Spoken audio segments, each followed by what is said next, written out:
Vidas negras importam. Entre nós, por Cláudia Valesca. Entre nós, existem nós sufocados, no dia a dia silenciados ou ignorados pelos gritos diários. Entre nós, há algo velado, declaradamente não falado, nos internos que nos calam, nos olhares e sorrisos. Mas há choros escondidos, tem amargas, receios guardados. Entre nós, há muito a ser contado, entre nós precisam ser destacados para atingir uma linha tênue de afeto e cuidado. Entre nós, a nós, que precisam ser desatados. E esse cuidado, essa retirada dos nós, só pode ser feita entre, entre nós. Cláudia Valesca. Salve! Meu nome é Plínio Camilo e eu tenho o prazer de apresentar Notas de Escurecimento de Gerações hoje, né? A gente vai fazer essa nossa estante preta e aí eu ofereço essa conversa aos que vieram antes de nós e fizeram essas nossas trilhas. A Maria Firmina dos Reis, a Luiz Gama, a Machado de Assis, a Carolina Maria de Jesus, a Ruth Guimarães e a Aline Franco. E para fazer essa ah, a gente vai conversar e vai falar sobre esse livro, Itegum. E quem vai fazer essa mediação, falar muito mais do que eu, é parceiro, meu querido Diogo Nog. Salve, Diogo, bem-vindo, querido. Olá, boa noite a todos. Bom dia, boa tarde, boa noite a quem for assistir. Sou Diogo Nog. Prazer estar aqui, Plínio, poder falar desse livro, super interessante. E né, conversar sobre literatura, né, que é uma delícia sempre. Não, isso que é o mais interessante, assim, que tem sido essa experiência, Diogo, de a gente poder conversar sobre literatura, assim, sem amarras e sem problemas, né? Isso que é bem bacana, assim. E aí, como que a gente começa fazendo? Vamos apresentar o livro ou apresentar a, a autora? O que que a gente faz primeiro? Vamos começar falando da Ou autora, né? da autora? Beleza, então. Então, Então, comece, querido. né, o Ishegun é o livro mais recente da Louise Ayla. Ela também, esse é o nome artístico dela, né? O nome dela é Luciene Marcelino. Ela é uma mulher negra do Rio de Janeiro. Ela cresce e se desenvolve junto aos movimentos sociais negros. Esteve entre as primeiras turmas de ações afirmativas na Universidade Estadual do Rio de Janeiro, em 2005. Ela é graduada em pedagogia e está fazendo agora o mestrado em literatura, cultura e contemporaneidade na PUC. Começa a escrever em 2015, quando ela vai na Bienal do Livro do Rio de Janeiro, procurar ficção especulativa e não encontra nenhum livro com pessoas negras. Aí ela decide fazer o dela. E ela começa a escrever a duologia Brasil 2408. E depois ela também lança o Sankofia e, mais recentemente, a novela Cyberpunk e Shogun. Então, é muito interessante, né, ver essa trajetória da Lu e esse empenho também, né, que ela vai e se autopublica, ela quer se colocar nesse mundo, ela não quer esperar ninguém, ela sente essa necessidade, essa pulsão e ela vai lá e faz. E eu tenho aqui em casa dois livros dela, né, o Sankofia e o Shogun. Uma coisa muito legal que eu também me inspiro nela é que ela também fez toda a arte da capa, do Sankofia, e aí eu comprei diretamente com ela, aí você recebia, né, os cards, marca-página, então ela tem um, um amor assim pelo que ela faz, a produção assim, desde a capa, das ilustrações que tem em cada capítulo do livro, né, e essa vontade de fazer que a gente sabe que não pode esperar ninguém, né, então a gente vai lá e faz, então é muito inspirador a trajetória da Lu, e eu me espelho muito, assim, e eu aprendi muito com os livros dela, né? E agora que eu estou voltando a estudar, fazendo o meu mestrado também, estou vendo várias similaridades, assim, coisas que eu comecei a ler aqui no Sankofia, e agora estão voltando para mim, estão caindo a ficha agora, assim, então está muito interessante é, voltar com essa literatura, assim. Legal, querido. E antes da gente entrar no livro, que é essa ideia, eu acho sempre necessário, e principalmente em homenagem a essa a Lu, que ela é essa uma das pioneiras nesse trabalho de afrofuturismo, dessa escrita de afrofuturismo, acho que vale a pena discutir, falar o que é esse afrofuturismo, querido. Exatamente, né? Então, o afrofuturismo é um nome que surge depois do que os escritores e artistas negros já estão fazendo há bastante tempo, né? É até engraçado a gente pensar nisso, porque, por exemplo, se a gente for pesquisar os povos Dogon, por exemplo, já tem essa coisa ligada com o futuro, assim, muito presente na própria mitologia deles, sem ligar, sem esse contato com os europeus, né? Então essa nossa ligação com as estrelas, com essa pensar o futuro, pensar esse futurismo, eu acho que já está dentro, né, desse ser negro, né, desse ser humano que observa a estrela, observa o mundo que estava aqui, foi o primeiro a tomar consciência nesse mundo, né? E que vai pensar esse lugar, né? E aí vai se espalhar por todos os territórios. E aí esse nome, afrofuturismo, ele vai depois surgir como um ponto de encontro para esse movimento estético político, que uma das vertentes é esse pensamento da afrocentricidade, pensar a pessoa negra enquanto agente, né?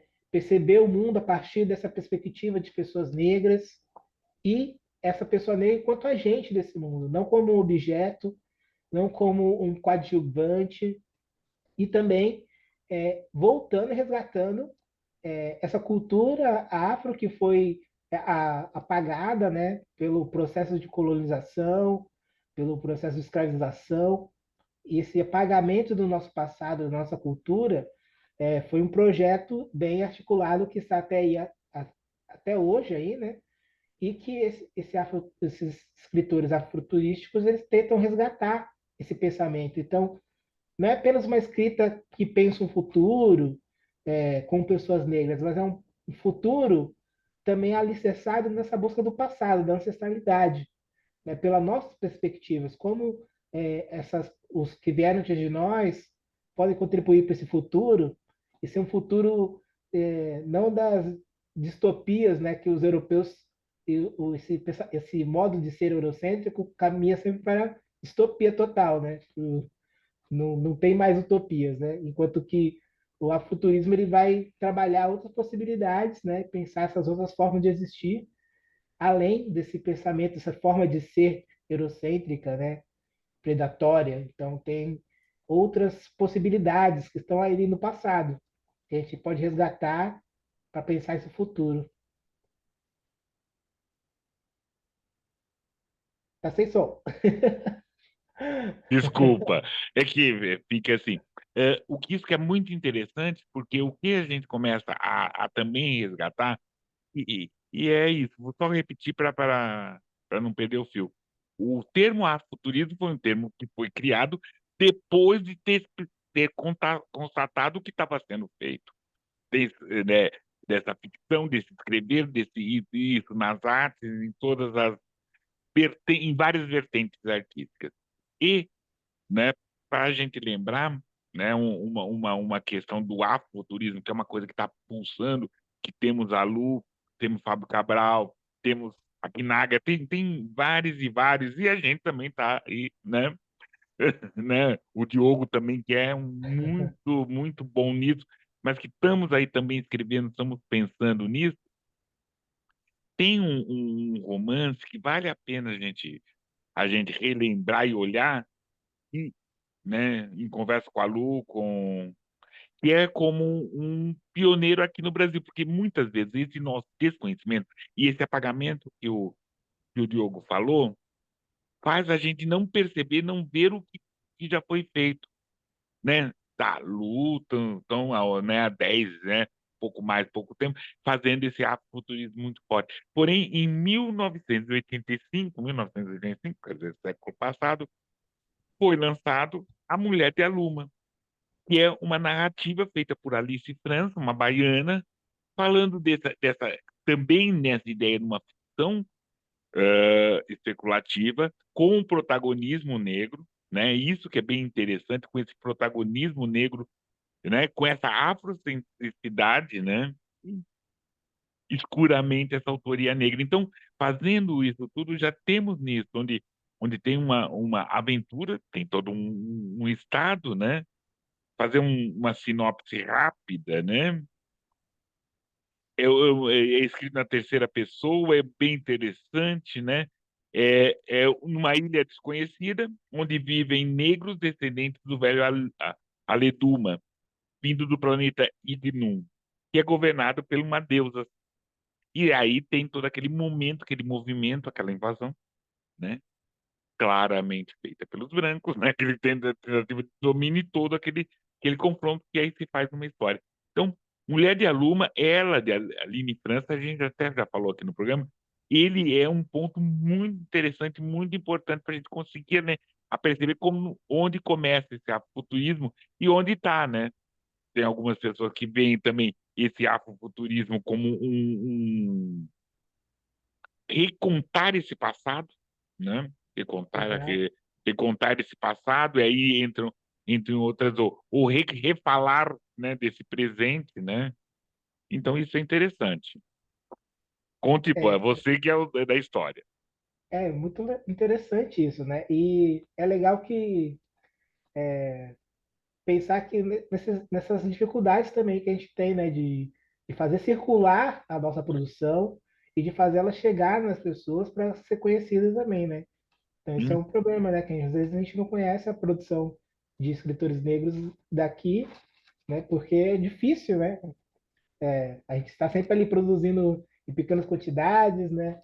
Colocando o do nosso suor mesmo para divulgar. Então, tem essas dificuldades, né? Dessa, essa coisa de circular todo esse conhecimento, né? Mas é interessante saber, né? E é isso, né? A gente já está pensando nisso há bastante tempo, né? é. Essa possibilidade de buscar nossa, resgatar nossa humanidade enquanto pessoas negras, né? Então, a todo momento a gente está fazendo isso. E com certeza, né? A gente vai ter outros autores aí, pode ter, né? Com Esses outros autores que estão certeza. por aí e que às vezes a gente nem conhece, né? Não, e agora quando está se fazendo esse garimpo, essa arqueologia literária, descobri que, pô, com certeza deve ter outros escritores e outros escritores pretos que já escreveram, tentaram, fizeram, tá?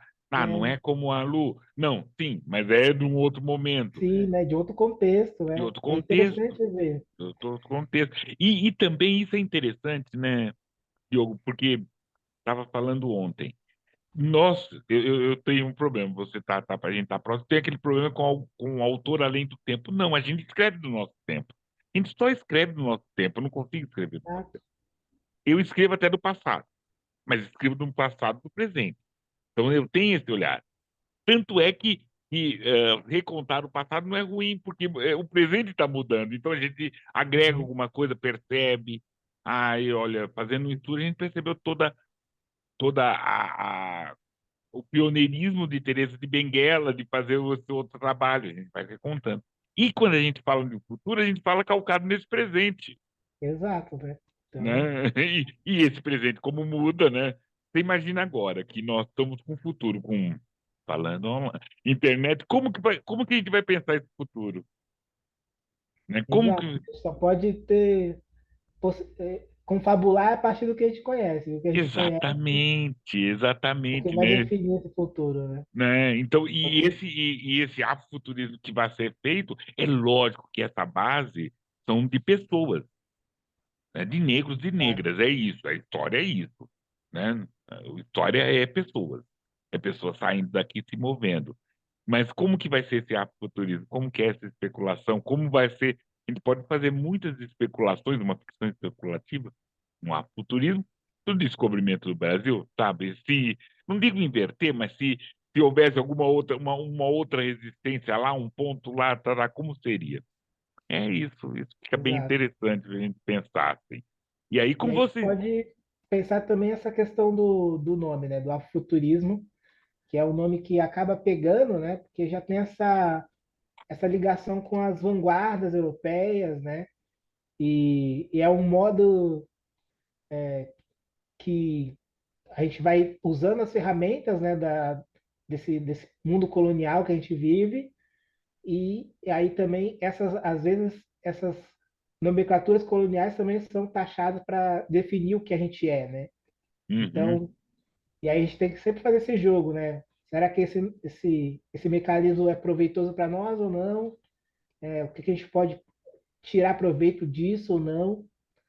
Então, essa ideia do afrofuturismo, aí hoje em dia também está tá pensando aí o afro-surrealismo, né? Então, essas questões de colocar o afro ali, junto desse ismo, que remete a essa vanguarda, que remete a esse comportamento que já está no imaginário das pessoas, né? De um grupo de pessoas que se junta para pensar uma vanguarda, um pensamento novo sobre alguma produção artística, né? Mas é meio estranho, né, esse deslocamento, né? Mas é um nome que pega porque já tem esse imaginário, né? Então Não, a gente é. pode, a partir dele, utilizar para ter esse movimento mesmo, né, de unir as pessoas num mesmo pensamento e a partir disso trabalhar outras coisas. Então é interessante a gente pensar também, né? Até quando a gente pode ou não, quer ou não usar esses nomes, né? Sim, Pra, e como se atingir, né? Porque uma das formas da luta, entre tantas formas da luta, é assim: tem esse nome? Tem, vamos mudar de dentro, né? Vamos pra, mudar esse nome de dentro, vamos assumir. E eu penso, foi uma questão que sou um pouco mais velho. Então, teve um momento na minha vida, teve um momento assim que preto não era nome, preto não era, né? Preto, preto é cor, negro é raça. Então, ser chamado de preto, não mesmo, né? Era depreciativo.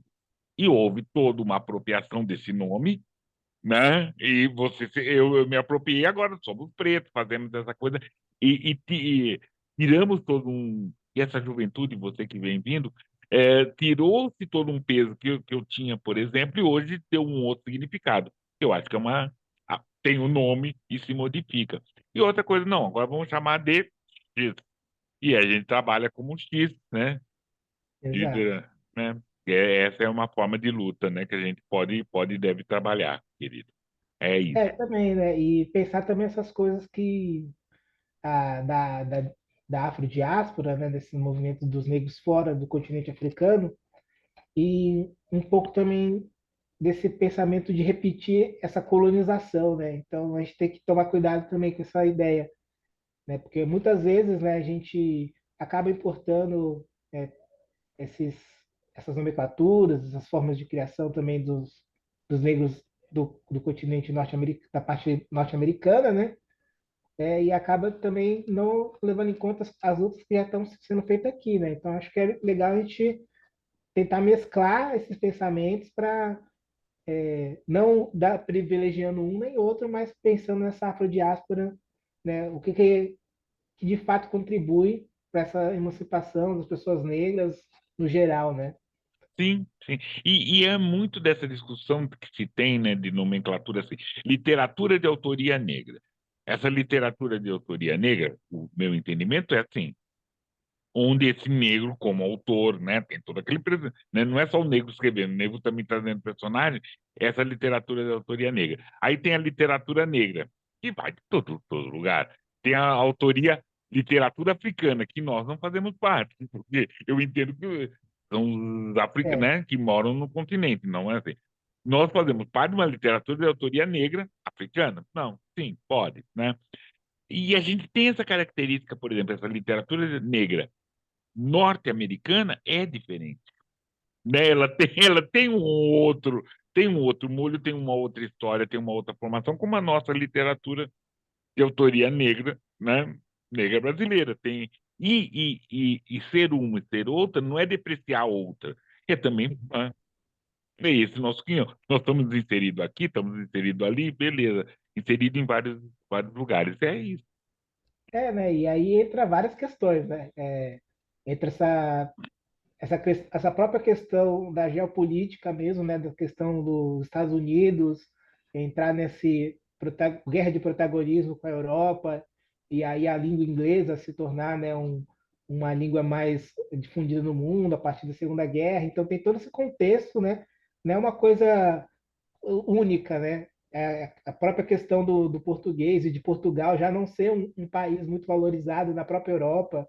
Então a gente é a segunda linha da segunda linha, pensando essa, essa geopolítica, né? E essa história de colonização e de país, de pátria, que é desenvolvida no continente europeu e exportada para o mundo afora, né?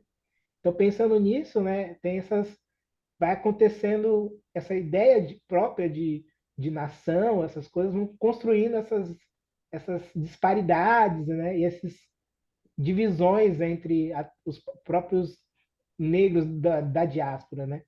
E aí eu acho interessante o afrofuturismo pensando nisso também, essa questão do pan-africanismo, né? Que aí vem ali da negritude, aí vai ter o Marcus Garvey, e aí a gente vai pensar todos esses negros da diáspora, enquanto, né, africanos também, porque se a gente é um pensamento interessante, né? Porque antes de chegar no Brasil, a pessoa negra já era negra, né? E aí ela não era chamada de negra, ela era africana. E antes disso ela nem era africana, né?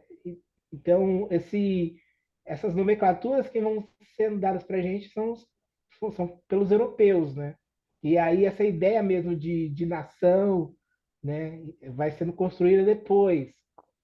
Então e essa luta também, né, de construir uma ideia de nação brasileira, ela é feita pelos os pensadores e teóricos brancos, e aí eles querem, né, ao longo da história do Brasil, querendo criar essa ideia de brasilidade, e aí eles vão lembrar do negro, aí eles vão lembrar do indígena para tentar ter essa identidade. Só que, enquanto isso, na lei, na Constituição, na construção do país, eles, na verdade, queriam eliminar os negros e os indígenas, né? Então, eles só queriam essa ideia, né, ilusória, né? Diria Oswaldo Aranha, né? E é interessante isso, porque a gente está praticando uma discussão que está vindo desde o século passado, a gente está fazendo toda essa discussão, se fazendo em letras, fazendo em música, fazendo em pinturas, em esculturas, né, na arquitetura, mas que já está vindo, né? Que está vindo. E não serve para unir, né? Não serve para atar, para fazer esse nó também, um nó produtivo da gente, assim. Isso é bem legal.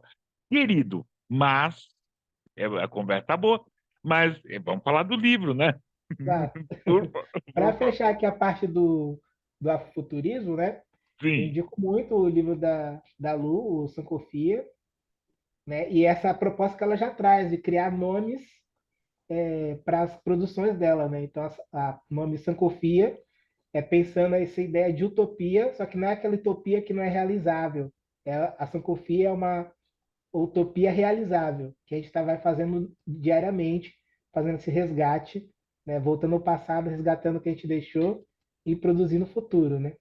E aí, né, a Lu, como ela tem esse lado da pedagogia, de transmitir esse pensamento, né, de esse pensar esse ser humano negro que tem consciência, o Sankofi ele traz vários textos, né, dando posicionamento do que é o afrofuturismo, e um dos contos de introdutórios desse livro, né, ela já vai trazendo essa ideia também, né, de um menino que vai no museu do afrofuturismo e aí vai conhecendo junto com os pais ali que é esse afrofuturismo.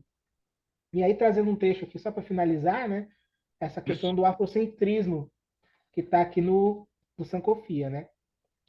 Então, o afrocentrismo pensamento que ganhou corpo teórico em 1980 através do pesquisador afro-americano Molefe Ketia-Santi, que o define da seguinte forma: a afrocentricidade é um modo de pensamento e ação no qual a centricidade dos interesses, valores e perspectivas africanas predominam, né? Então, A partir disso, né, que a gente vai pensar essa escrita de afrofuturista nos dias de hoje. Então, é legal a gente pensar isso também, né? Nos dias de hoje, depois de tudo, todos os conhecimentos que a gente já produziu, todas as lutas que a gente vem travando, como a gente pode, né, sempre pensar a partir do hoje, desses conhecimentos, resgatando o que já foi produzido e pensando nesse futuro, né? Né? E isso não só resgatando o que foi produzido, mas o que foi vivido, né? Esse entendimento de tribos, esse entendimento de aquele óbvio, né? Que a África não é um país monolítico, né? Ela é várias Exato. Áfricas, então com várias histórias diferenciadas, assim, né? Diametralmente opostas algumas, assim. Então é isso. E o que a gente está fazendo também e é parte do se entender, né, Diogo? A gente poder resgatar essas histórias, entender de onde veio, de entender do que é, entender o que somos aqui no Brasil também, né? E muitas vezes Exato. somos esse caldeirão dessas misturas que agora já são, né? Né? Não dá para decantar. Não dá para decantar porque Exatamente. né, essa mistura se tornou uma una coisa, né? Essa história. Beleza. Querido, então Beleza. vamos lá falar sobre o livro, por favor. Eu fiz uma Vamos. pequena introdução para a gente começar a falar, né? E nessa novela, ela traz um cenário típico de cyberpunk. Tem todos aqueles termos, né, da coisa americana, tarará, tarará, né? Onde a humanidade lida com consequências da extrema poluição. Esse é uma questão muito interessante. Você vai explicar melhor, mas é legal assim essa preocupação, principalmente nesse livro, nesse afrofuturismo também, é uma preocupação interessante com essa questão que é né, resgatar com o ambiente, né, onde você está. Essa integração, a história é de pessoas, com pessoas e para pessoas, mas também essa preocupação com esse meio ambiente que essas pessoas vivem, né? A protagonista, Yuri, Yuri é uma detetive forte que precisa entrar em contato com as memórias e conexões que vão além do nosso mundo, acessando sua ancestralidade. E aí, querido, conte pra gente. O que é essa história? Então, esse livro ele é muito interessante, né? Parte desse pensamento, né? Dessa relação de pensar um cenário, um mundo que infelizmente parece que está bem próximo, né? E que a questão da poluição já perdeu o controle, assim, né? Então, e a questão que ela traz muito é a questão do lixo, né? O descarte de lixo, que as cidades produziram tanto lixo que tiveram que fazer uma cidade em cima da cidade para as pessoas sobreviverem, né? E, e ela vai contando desse lugar, dessa cidade que tem a cidade alta e a cidade baixa, assim. Então lembra um pouco também a relação de Salvador ali, né? Que tem a cidade baixa, cidade alta. E também pensando no Rio de Janeiro, tem essa questão, né, de hoje em dia quem vive no alto são as pessoas pobres e quem vive no baixo são as pessoas ricas. Mas nessa outra realidade se criou um degrau acima e acima das pessoas pobres estão de novo as pessoas ricas, né, nesse cenário. É, exatamente. E, e é interessante também pensar esse cyberpunk que ela traz, né? Tem o cyberpunk, que faz, faz essa ligação, né, desse conhecimento cibernético, da ligação do humano e da máquina. E no cyberpunk tem essa ideia de luta contra o sistema, mas também tem essa desilusão com a humanidade em si, esse desejo de destruição, né, muito ligado ali, né, ao movimento punk. E é legal ela trazer o cyberpunk, né, que aí, se a gente pensa no funk estadunidense ou no funk carioca, né, tem essa ideia de pulsão de vida, tem essa ideia de movimento, de viver mesmo, né, essa ideia de além do sistema mesmo, não pensando só em quebrar o sistema, mas além desse sistema, né? E aí traz uma estética, resgata, né, também essa alegria de vida. Então tem o cyberpunk entra um tema interessante, né? Pensando na construção filosófica do livro, né? E, e também podemos falar inicialmente dessa personagem, né? Azuri, uma personagem negra, uma mulher negra, independente, que vai, que trabalha nesse universo ligado à lei, mas é uma lei, ela é detetive ligada às causas ambientais, né? Então, nesse universo, as empresas têm que ter uma quantidade de poluição aceitável e não produzir poluição se torna uma moeda, se torna ainda se vive nesse capitalismo, né, e essa não poluição se torna uma moeda de troca, né, e aí esses crimes ambientais são investigados por uma organização separada, assim, que é a organização que a Azuri atua. Né? Então é interessante a gente pensar, né, esses primeiros, esse cenário, essa personagem principal, que é independente, e o nome do livro também, né? Esse Ishegun, que é um termo iorubá, né? Reverenciar os antepassados. Então, ao mesmo tempo que tem essa, essa ligação ali com uma ligação da cibernética, dos eletrônicos, mas também tem uma busca pelo passado que vai ser um dos temas principais que vai encadear a narrativa do livro, né? Então é interessante. Não, isso é para lá de interessante, de que é o que a gente está fazendo, né? Eu acho interessante que é o que a gente está fazendo, desse resgate usando essa tecnologia, né? Então eu vou aqui, começo a pesquisar, ou como comentei com você que eu fiz assim, recebi da minha filha de presente o DNA, estudo do DNA. Então eu sei da onde veio, das misturas que eu tive, né? Então é isso, né? Eu tenho esse lugar para onde a gente voltar, né? Para onde a gente vai, né? E aquela coisa que você descobre, como me descobri 85% negro, então isso é interessante, né? Eu sou negrão. Então isso é muito legal, né? Isso é bem interessante. Eu acho que é um pouco mais. Mas é isso, né? É usar essa tecnologia para fazer Isso, né? Essa volta do passado, né? essa volta Então, para. a Tenente Zuri é uma detetive do Núcleo de Combate a Crimes e de Ordem Ambiental Humana. Ela Uhum, vai ela tem que resolver o assassinato um cientista, o Dr. Diop, e que trabalhava numa grande indústria, né? E ele estava trabalhando nesse novo sistema de filtros antipoluição. E aí, durante a narrativa, esse é o do fio inicial da narrativa, né? Mas é muito interessante que resolver esse mistério acaba sendo um pretexto, né, para a gente passear por esse universo. Então, uma coisa muito interessante das, da literatura, né, especulativa é isso, né? A gente criar um outro universo e passear por ele, e ali a gente trazer à tona algumas coisas que já estão presentes no nosso universo, só que ali eles ganham um destaque, né? Uma coisa legal que a Lu traz nesse universo, essas relações, essas tecnologias que a gente vem já utilizando para sobreviver nos dias de hoje, né?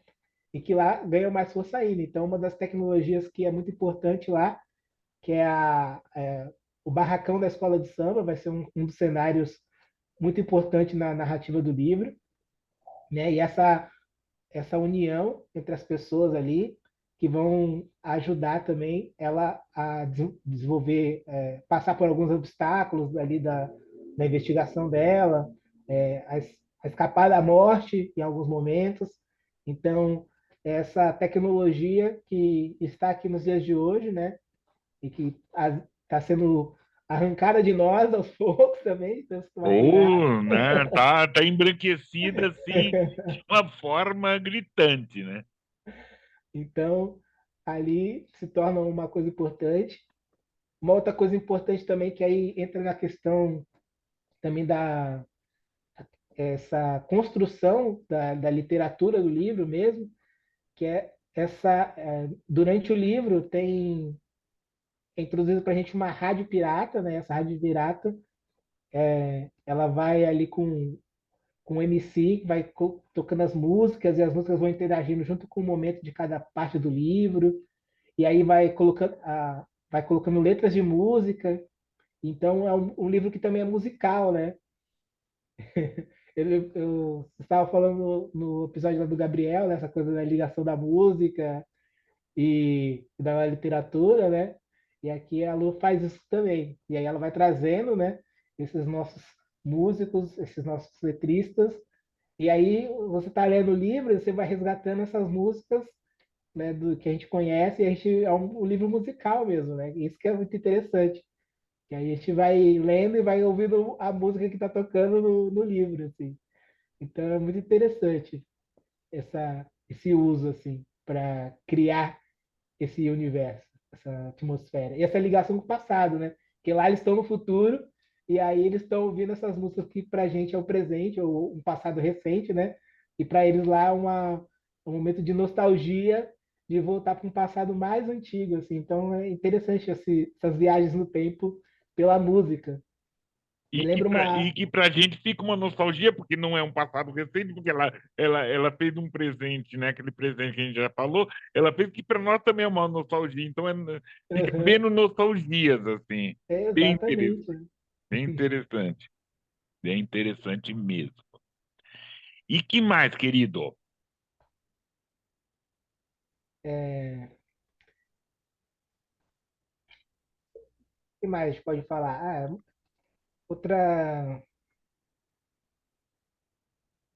Deixa eu ver. Um dos recursos também da narração que ela usa, né?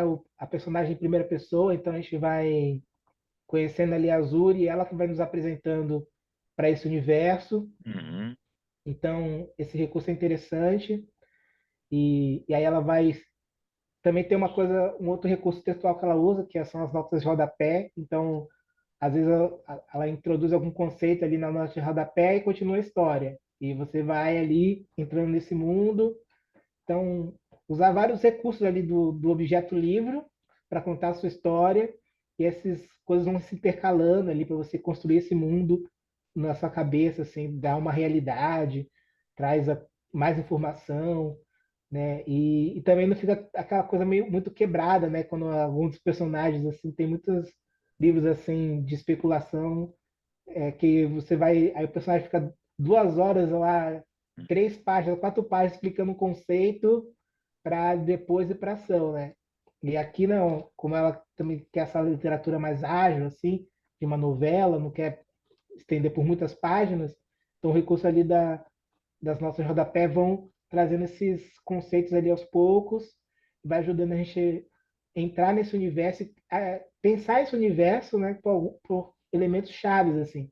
E o resto a gente vai construindo na nossa cabeça, né, e pensando as lacunas ali. Então, é legal também por isso, né, que possibilita a nossa imaginação fluir também, não é aquele escritor que quer que você imagine desse jeitinho e pronto, não, ela deixa você livre também para ir pensando, confabulando sobre as coisas que estão acontecendo no mundo ali. Então é interessante. E Outro que é ponto também, bacana isso, porque né, você deixar essa leitora, esse leitor compactuar com você, né? Escrever junto, né? Não é só você, não é nem isso você, né? Isso que é interessante, isso é interessante. é, Legal. é muito interessante mesmo a gente pensar nessas coisas quando está escrevendo, né? E não tentar controlar muito esse universo, dar alguns elementos para quem está lendo poder confabular ali, pensar sobre outras possibilidades, né? E viajar, e aí o livro fica com você. Não é aquela coisa que você lê e, pronto, né? Fica ali. Não, você fica pensando ali junto desse universo, e acho que é o que é potente nessa literatura, né? É, que no poema, né, você faz isso de você deixar esse leitor sentir, você induz e fala de algumas coisas, faz algumas brincadeiras, trazer isso para a prosa, né? Dar essas indicações e saber que esse leitor está vivo, está lendo, está vendo coisas, e se não puder, vai dar um Google, né? Então ele pode fazer. Então isso é bem interessante, bem interessante. Querido, vamos lá. Estamos terminando esse nosso momento, essa ótima conversa que a gente teve. Eu tenho muito orgulho de estar caminhando junto com ao lado do Diogo, vendo seus ganhos, suas conquistas. Tenho muito orgulho mesmo, né? E aí, naquele momento, né? Sugestões para ver aqui no canal, assim, é uma nota de escurecimento que eu tive, uma das primeiras, né? Que nós tivemos, que foi com a Lu, foi muito legal, muito bacana. Vai estar aqui nos comentários, vão estar todas as coisas. E lembrar que a gente ofereceu essa conversa aos que vieram antes. Aline França, Ruth Guimarães, Carolina Maria de Jesus, Machado de Assis, Luiz Gama e Maria Firmina e tantos outros, né? Solano Trindade, vários e vários que eu não citei por falta de espaço. E é isso, Diogo. Quero agradecer sua gentileza de ter podido conversar e falar disso, né? Porque esse processo é assim, eu convido, né, convido alguém e peço para que ele indique o livro, né? Para poder, e aí o Diogo nos trouxe isso, essa oportunidade de a gente falar mais de Aline França, falar mais de Lu, que é bem potente, e trazer o Diogo para fazer uma história que é muito bacana. Muito bem. Isso Legal. aí, quero agradecer. Falar aí para todos seguirem a Lu no Instagram.